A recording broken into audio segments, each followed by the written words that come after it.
Por que acha que Truman nunca chegou a descobrir a verdadeira natureza do mundo que o rodeia?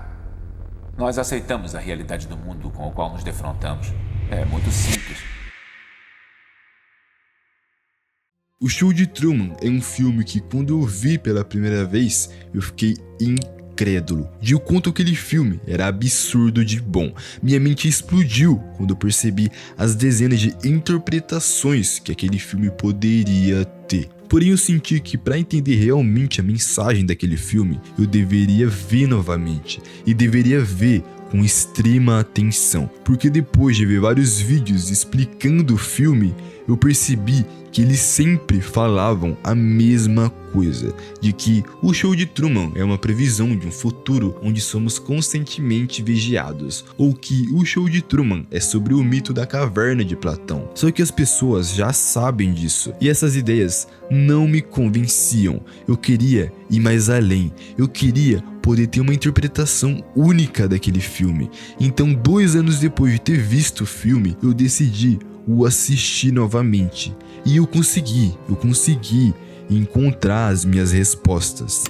Nesse vídeo eu vou mostrar para vocês a realidade mostrada segundo o Show de Truman, um filme que se assemelha muito com Matrix, mas que tem uma pequena diferença que muda tudo, de que o lugar onde Truman vive não é criado por máquinas, e sim pelos próprios homens. Eu dei ao Truman a oportunidade de levar uma vida normal. Vou mostrar que todas as coisas que você vive, assim como era com Truman, não são reflexos da sua vontade, da sua liberdade, como você sempre pensou, e sim de narrativas. Sim, narrativas que ouvimos desde criança e que moldam nosso modo de ver o mundo. Afinal, desde a escola, nós simplesmente somos ensinados a obedecer às autoridades. Até porque é daí que vem nosso sistema educacional, do modelo prussiano, um modelo estatal em que o objetivo não era formar pessoas com pensamento crítico, e sim pessoas obedientes. Dostoiévski já dizia que a melhor forma de manter um prisioneiro na prisão é garantir que ele nunca saiba que está na prisão.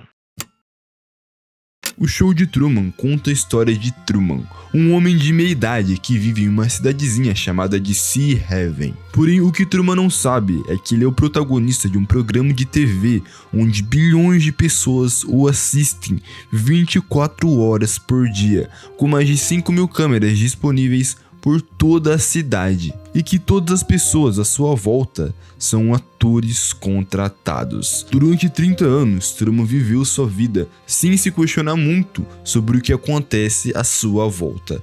Ele não tem muito parâmetro do que seria o mundo real. Afinal, a sua visão é limitada apenas para aquele mundo em que ele vive. Não é à toa que no início do filme nós vemos Truman conversando com o rádio do seu carro, o Classical Clive. Durante todo o filme, Truman vai alimentando o desejo de sair de Sea Haven. O programa de Truman é comandado por Christoph, o diretor que ordena e observa tudo o que acontece no programa, uma espécie de deus maquiavélico.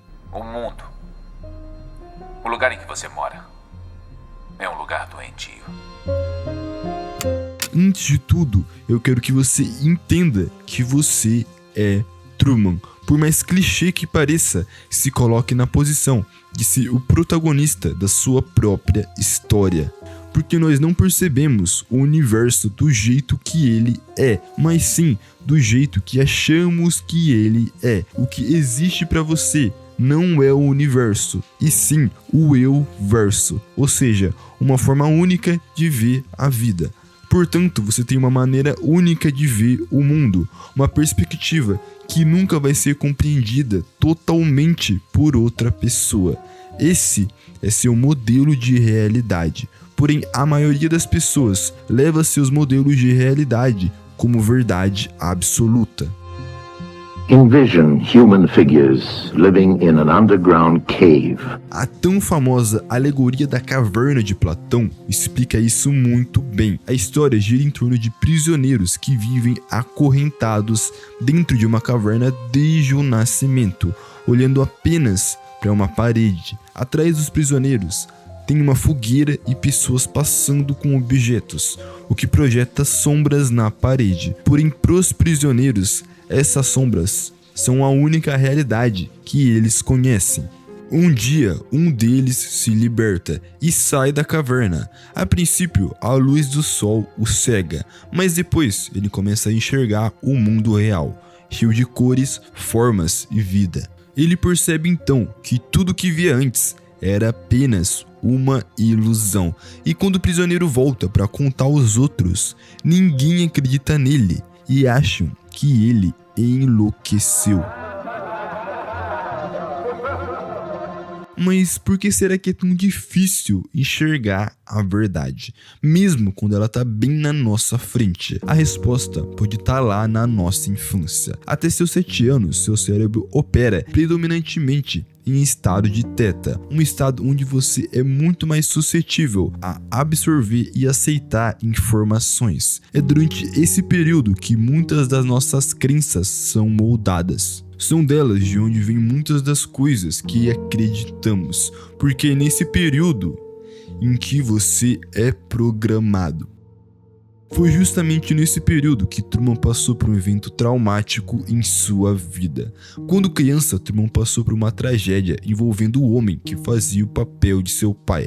Truman viu seu pai se afogar e sumir em sua frente, o que deu a ele a acreditar que seu pai tinha morrido. Isso resultou em uma crença que Truman tinha, de que o mar era ameaçador. Então logo o mar, que era para ser a única alternativa de Truman para fugir de sua cidade, acabou se tornando o seu maior medo. Porém tinha outro problema ainda maior. Tudo à volta de Truman reforçava que ele deveria ficar na cidade e que ali era o lugar perfeito. Sua cidade, Sea Haven, era o lugar que ele deveria estar. Mesmo que Truman não se sentisse satisfeito, o ambiente fazia de tudo para que ele simplesmente aceitasse a realidade. Tudo colaborava para que ele ficasse ali dentro da sua caverna. Se todo mundo está metido nisso, eu também teria que estar.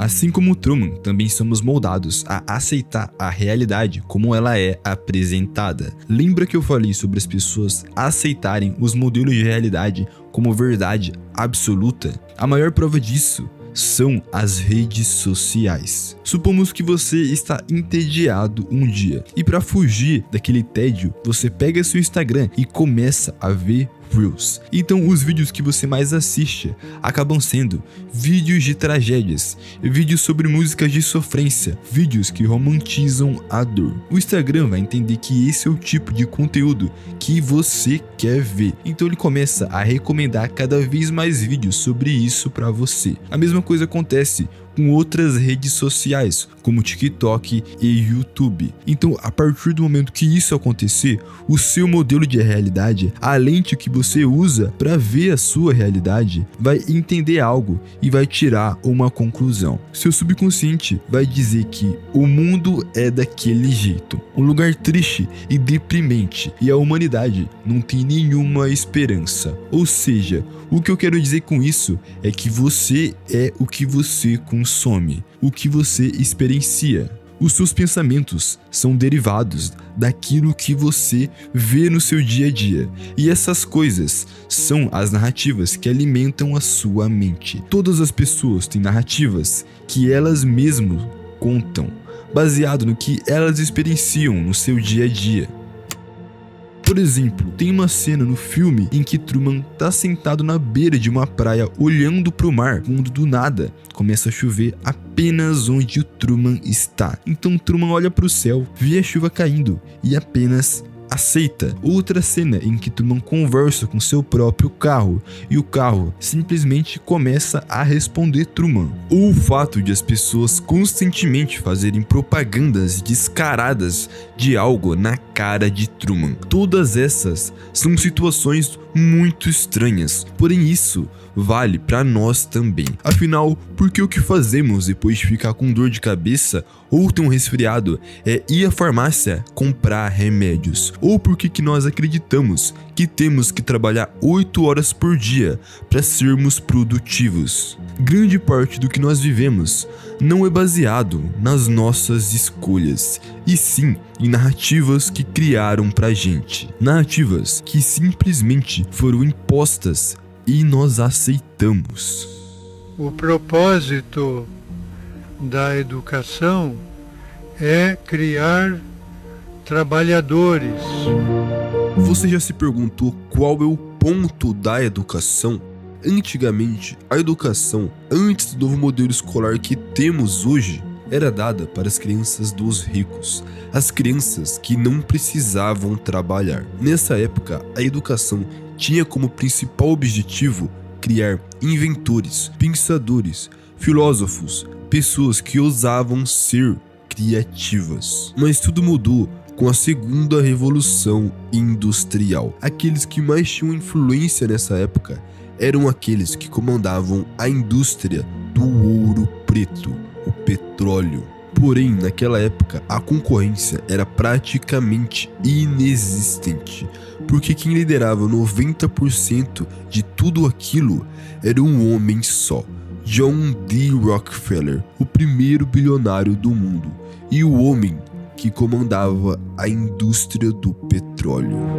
Rockefeller chegou a ter 90% do refino de petróleo dos Estados Unidos e a ter 1,5% do PIB total do país, mais que o dobro do que Elon Musk tem hoje. Com tamanha fortuna, Rockefeller tinha grande influência não só no mundo financeiro, mas ele também moldava a política e o pior, a mente das pessoas. Na época, a imagem de Rockefeller estava arranhada para o povo. Todos o viam como bilionário malvado. Então o filho de Rockefeller, em busca de girar essa chave, em busca de mudar a imagem de seu pai, buscou diversas alternativas para o seu objetivo. Foi aí então que ele deu a ideia que mudou tudo para o seu pai, algo que até hoje os bilionários repetem: a filantropia. A prática de doar recursos, tempo e esforços para promover o bem-estar humano. Com ela veio o belo discurso de: eu não sou uma pessoa ruim, eu tenho boas intenções, estou ajudando a sociedade. Porém, um bilionário com a filantropia tem duas principais intenções. A primeira é limpar sua imagem para o público, e é não menos importante, manipular a sociedade em benefício próprio. Então Rockefeller financiou instituições de ensino. Porém, o que parecia ser uma causa nobre escondia uma verdade por trás. Em 1806, acontecia um marco na história.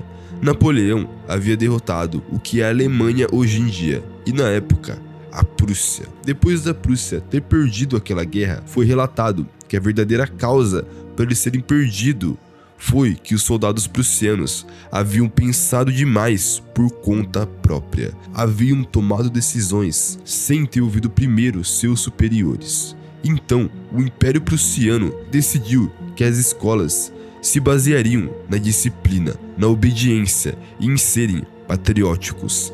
Esse foi o sistema que John D. Rockefeller escolheu para financiar. Mas Rockefeller não fez isso sozinho.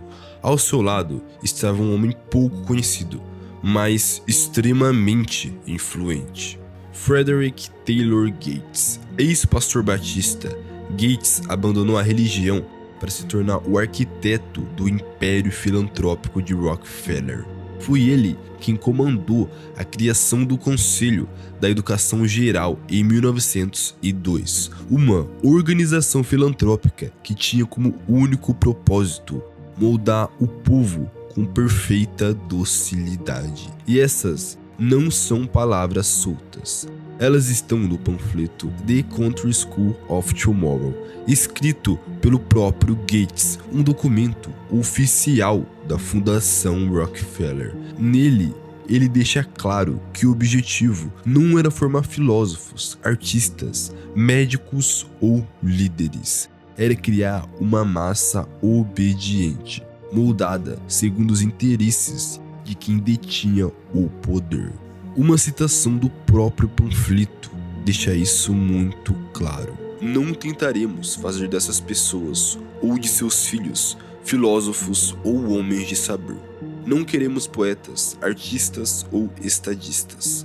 O povo se entregará com docilidade às nossas mãos que moldam. Nós nos acostumamos a ouvir narrativas impostas pelas pessoas e simplesmente aceitarmos como verdade. E aqui eu não falo apenas da grande mídia, eu também falo de tudo o que você consome sem se questionar. Você já reparou que todos nós nos acostumamos a consumir informações enviesadas e aceitá-las como verdade? É tudo muito superficial. Narrativas que fazem com que nós não procuremos o que seria verdade para nós. E as redes sociais facilitaram isso, até porque é muito mais fácil você não pensar por conta própria. É muito mais fácil você ver só um lado, ou você aceitar o que as pessoas te impõem.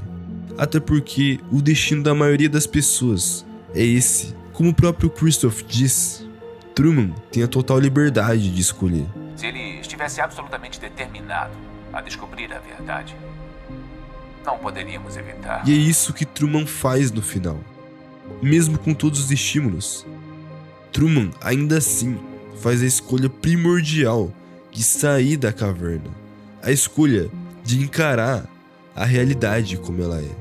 Porque ali dentro de Sea Heaven, Truman teria uma vida confortável, onde tudo é feito para que seja perfeito.